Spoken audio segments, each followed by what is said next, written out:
Hello Positive Vibes. Very tiny village but the richest in China. There is a village in China. Hazi was once a very poor farming community, but now it's considering as a multi-billion dollar conglomerate steel and shipping markets. Do you know all the people in the Hazi have at least $250,000 in their bank account? How is it possible? How did such a tiny village develop dramatically of these past decades? I love it.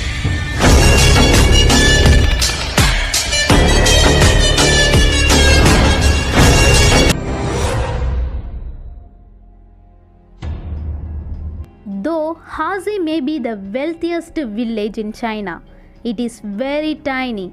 Its total land area is only 240 acres, just over twice the size of Vatican City. This rural farming village started with only 600 people in 1950, but was transformed by Wu Renbao, the former secretary of Hazi Village Communist Party Committee. He set up 12 corporations in the village ranging from textiles to steel, and even put Hazi on China's stock exchange in 1998. After his death, Hazi will live on with the late leader's fourth son, Wu Zilin, in charge. He took over as the village party chief in 2003, and at his father's funeral said he would truly turn Hazi into a unique special Shangri-La. Today there are roughly 2,000 registered residents in the city who enjoys privileges like living in villas, owning luxury cars, receiving universal health care and education, as well as free cooking oil. It's said that they have $250,000 in their bank account. They do have to conform to strict social guidelines, however. Gambling and drugs are strictly forbidden, and there are no bars, clubs, internet cafe. In fact, the village was designed so that people worked and then went home with no public hangout spots. For those who stay, the amenities come at the steep price. Everyone works 7 days a week with no weekends for the greater good of the village, mainly in the city's industrial factories.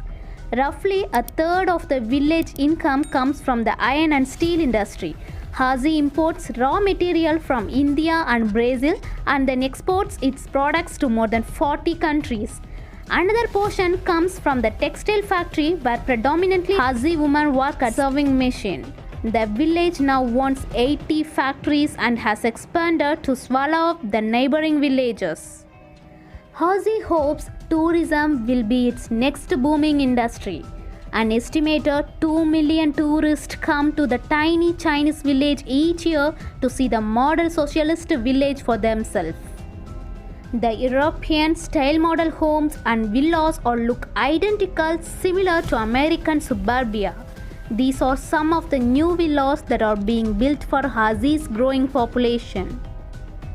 Since the 7-day work week doesn't allow the villagers much time for travel, and even if it did, their assets could be seized by the village if they left. Who brought the world to Hazi in the form of World Park? The park is filled with iconic monuments from all over the world, like the Forbidden City of Beijing, the Great Wall of China. Of course, not all areas of the village are upscale.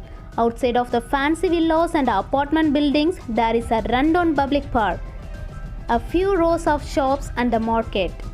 There are also a few clothing stores, some low-budget restaurants and few noodles houses.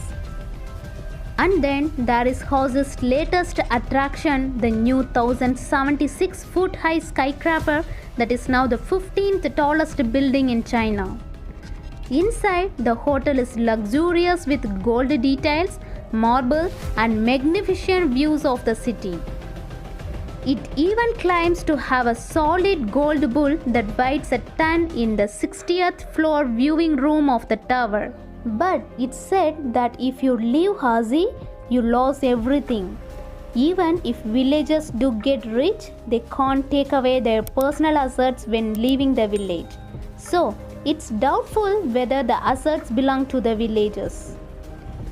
Hazi hopes to one day grow into a city, but time will tell if its strange attraction combined with the overwhelming lifestyle of its residents will continue to prosper. I hope you all liked this video. Share this video to your friends and relatives and also in your social media. Let me know your thought in the comment. Don't forget to subscribe this channel for the journey of amazement.